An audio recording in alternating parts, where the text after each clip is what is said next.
Joining us now is our friend Ari Fleischer, former White House press secretary for George W. Bush, and the main man at Ari Fleischer Sports Communications. Hello, sir. Steve, great to be with you. Always great to talk to you. Okay, so just about an hour ago, the House Oversight and Government Reform Committee, led by Darrell Issa, voted along party lines to hold Lois Lerner in contempt. This after the other committee yesterday, Ways and Means, voted to recommend criminal, I guess, prosecution of her to the Justice Department. So where is all this going to go? Well, look, from the beginning, this was acknowledged by the IRS as being targeting conservatives, being wrong and inappropriate. The President of the United States called it outrageous at a news conference. And ever since then all of a sudden people act as if, well, we don't mean any of those things we said. We just did that to handle a news cycle. This is horrible what's happening. That doesn't even have to connect to the White House, and I've never thought it did. But what is so wrong about this is that an agency of the government is targeting one party, and that's what the IRS was doing. And then Lois Lerner is not cooperating and talking about it. This is a problem, and it should be acknowledged bipartisan and by the mainstream media as well. Yeah, and of course, you know, the fact of the matter is she took the fifth. But there are many who say that because she gave an opening statement prior to giving the fifth, basically an opening statement absolving herself of any wrongdoing, and then took the fifth, that she in fact waived her right to take the fifth. Hence, you have the contempt of Congress charge here. Well, I don't know enough, and I'm not a lawyer to know how those things are, how that works. But what I do know is that the Justice Department, which started looking into this, appointed the Attorney General Eric Holder, appointed an Obama donor to lead the investigation. You know, you just have to have these investigations be 100% above board and not suggest to anybody the influence of politics. Yeah, and from the beginning, that has not happened here. No, I couldn't agree with you more. And now we have revelations. Also, new IRS emails released by the Oversight Committee staff show that Ranking Member Elijah Cummings communicated with the IRS multiple times, and they say that Lois Lerner fed information to him about True the Vote, which was investigated by the IRS. So this is all going to get very, very interesting. I want to play you something, talking about Eric Holder. He was at Al Sharpton's National Action Network yesterday. I think Obama's going to be there eventually as well. And I want you to listen to something he said. The way I interpret it is he's implying that because he's black and Barack Obama's black, they're being treated differently than any other attorney general and president have ever been treated. Here's cut 25.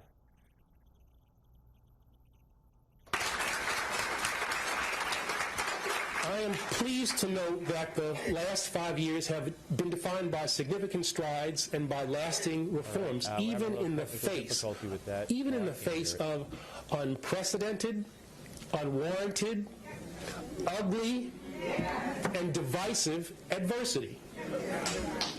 If you don't believe that, you look at the way, and forget about me. You look at the way the Attorney General of the United States was treated yesterday by a House committee. It had nothing to do with me. Forget that. What Attorney General has ever had to deal with that kind of treatment? What president has ever had to deal with that kind of treatment? All right, Ari, did you hear that? Yeah, you know, their memories are so short. They're the ones who did it to George Bush and to Attorney General Al Gonzalez. You remember when back then the Democrats were making the case that these people in the Bush administration were war criminals and that they needed to be arrested? Do you remember the posters they made of Al Gonzalez? I'm sorry, for Attorney General Holder to talk in that kind of tone and that kind of when he and his team were the ones who did even worse to the team that preceded him, no one should have any sympathy or even understanding for what the Attorney General is saying. Yeah, and of course, Ashcroft, like you said, Gonzalez and Bush and Cheney, and to this day, now with the resurrection of the Senate report, they want to release the Senate report on enhanced interrogation.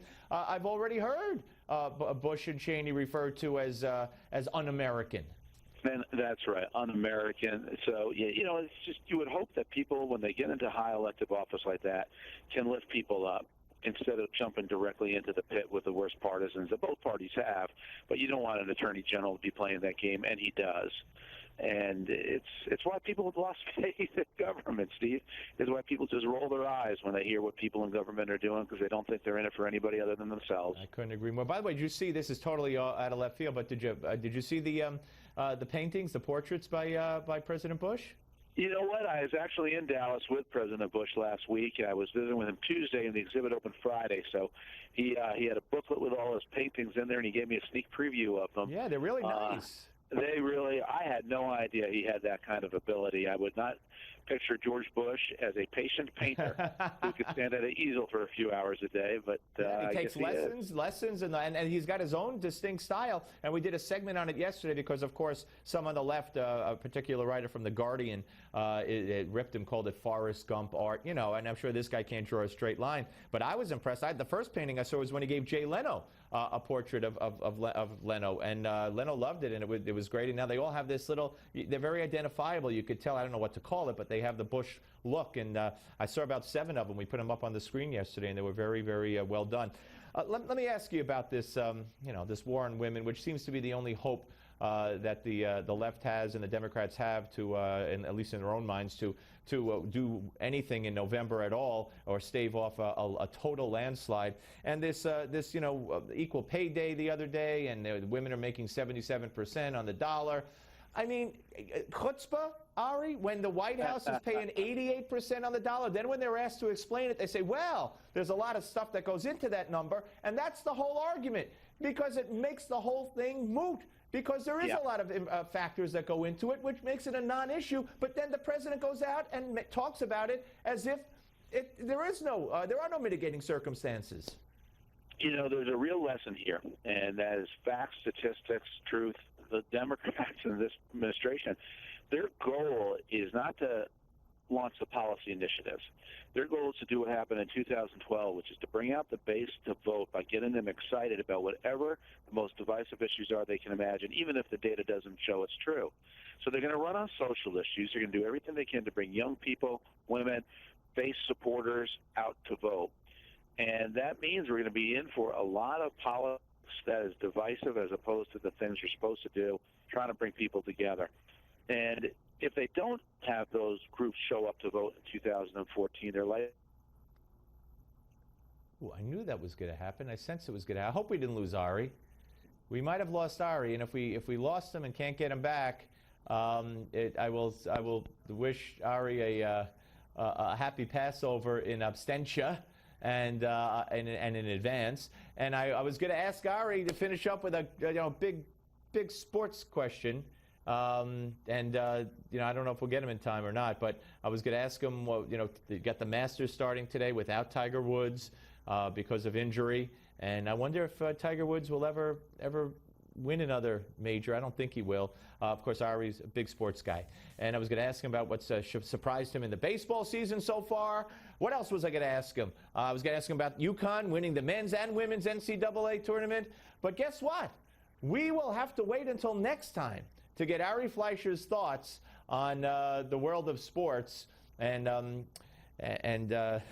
also, I guess, for him to wish me a happy Passover after it's over. So anyway, we always enjoy Ari, and it was a great conversation, and he had a lot of interesting things to say, certainly. When we come back, we'll discuss some of it with the panel. The panel, you know it, you love it. Richard Miniter will be here, and Peter Marisi, Newsmax contributor, economist, and professor at the University of Maryland.